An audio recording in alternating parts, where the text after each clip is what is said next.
My name's Clive Colledge. I'm 78 years old. I got a PhD at 64. I did a TED talk at 70. And both really were around advertising to generations and particularly values they had. Hello, I am Laure Verstraete. I'm a board member of the European Youth Forum and I'm also a member of the Youth Advisory Panel of the EU's Fundamental Rights Agency. Hi, I'm Benjamin and I'm from Denmark and represent the Danish youth organization named SAGA and the Danish Youth Climate Council here.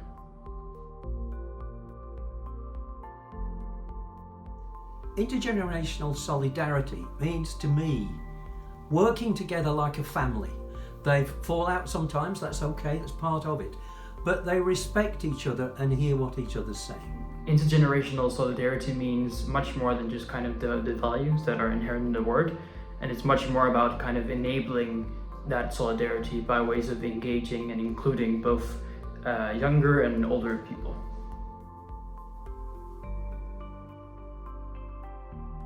Today, it's so important because there's a gap between generations. They're misunderstanding each other. And it's mainly because there is a myth which has grown up about generations, which started in advertising, that we're all different.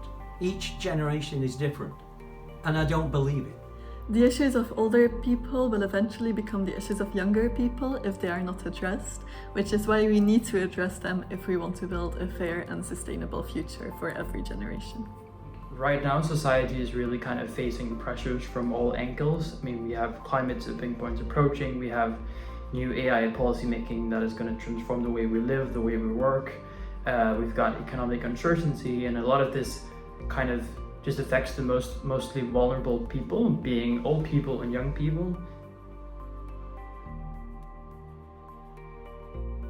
For me, the main obstacle to intergenerational cooperation are ageist stereotypes.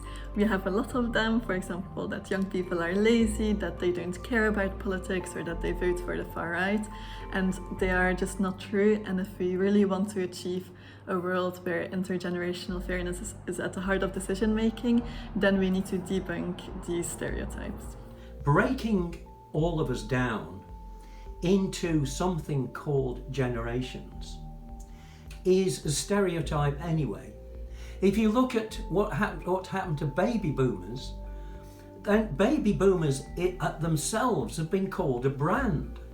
Now, human beings are not brands. When we meet somebody, we should know and remember that that's a human being that we're talking to. And we go to them as that human being, not somebody who's going to be judged because we think about what age they are, or they say a certain word that makes them different to us because our generation wouldn't use that word.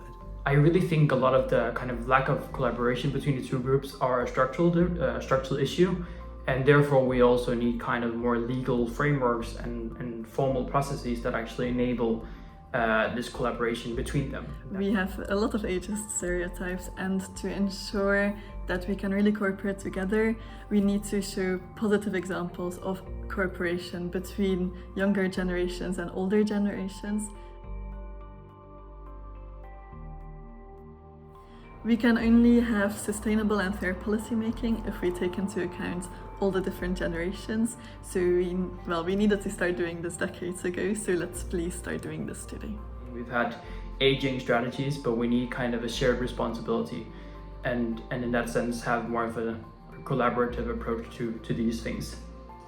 As I was answering those questions, I kept thinking of what you've done already as Europe, as the EU.